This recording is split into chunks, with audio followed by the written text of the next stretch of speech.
তো নমস্কার বন্ধুরা, আশা করি সবাই ভালো আছেন। তো বন্ধুরা, এখন যে ছবিটার বিষয়ে আমি কথা বলবো, ছবিটার নাম হচ্ছে একবার বলো ভালোবাসি। একবার বলো ভালোবাসি, যেটা 2011 সালে রিলিজ করেছিল। ছবির পরিচালক হিসেবে কাজ করেছিলেন বদিউল আলম খোকন।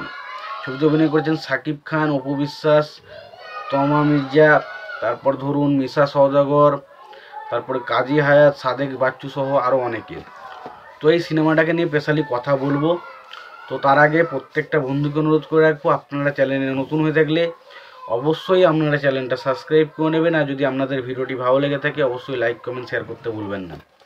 তো দেখুন, এই সিনেমাটার বিষয়ে কথা বলতে গেলে একবার বলো ভালোবাসা সিনেমাটা যদি কথা বলি, তো এই ছবির পরিচালক হিসেবে কাজ করেছেন বদিউল আলম খোকন।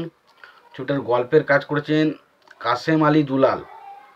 ছবিটার সুরকার হিসেবে কাজ করেছেন আলী আকরম শুভ।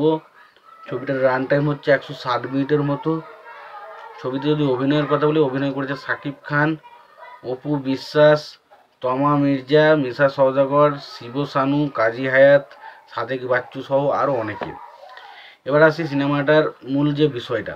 তো এখানে আমরা দেখতে পাই সাকিব খানের যে ভাইয়ের ক্যারেক্টারটা প্লে করেছে, বড় ভাইয়ের ক্যারেক্টারটা প্লে করেছে হচ্ছে আর কি মিশা সওদাগরের ক্যারেক্টার। মিশা সওদাগর কিন্তু এই ছবিতে একটা অন্যরকম ক্যারেক্টার প্লে করেছে, যেটা কিন্তু তার বিগত যে সমস্ত ছবিতে আমরা তাকে দেখতে পাই যাই যে ভিলেন হিসাবে সে হুঙ্কার করতে থাকে, হিরোর সাথে গিয়ে ফাইট করে, ডায়লগ মানে সেই জায়গাগুলো কিন্তু ছবিতে কিন্তু পুরোপুরি আলাদা।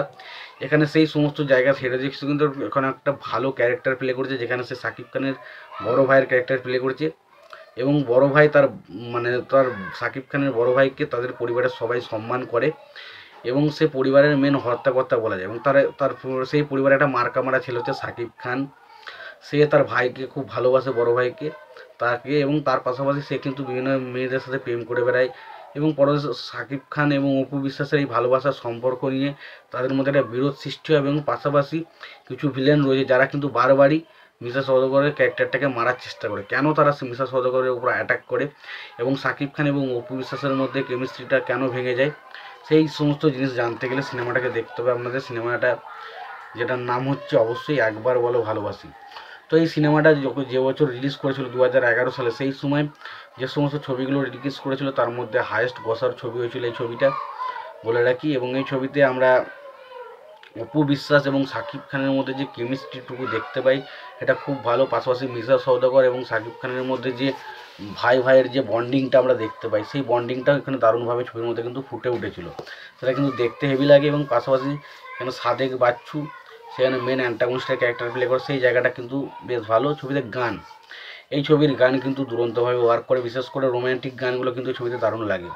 তো ওভারঅল আমি এটুকুই বলবো, সিনেমাটার মধ্যে বেশ অ্যাকশন রয়েছে, বেশ কিছু ছবির মধ্যে ইমোশনাল জায়গাগুলো দুরন্তভাবে ওয়ার্ক করে, সম্পর্কের যে বন্ধনগুলো সেগুলো সুন্দরভাবে দেখানো হয়েছে, গানগুলো মোটামুটি ঠিকঠাকভাবে ওয়ার্ক করে। তো ওভারঅল সিনেমাটা একটা ভালো এন্টারটেন করার মতো সিনেমা। যদি সিনেমাটা দেখতে চাও অবশ্যই সিনেমাটাকে দেখো। আর সিনেমাটা দেখে থাকলে তোমাদের সিনেমাটা কেমন লেগেছে অবশ্যই জানাতে ভুলো না। ভিডিওটি ভালো লেগে থাকলে লাইক কমেন্ট শেয়ার করে দিও।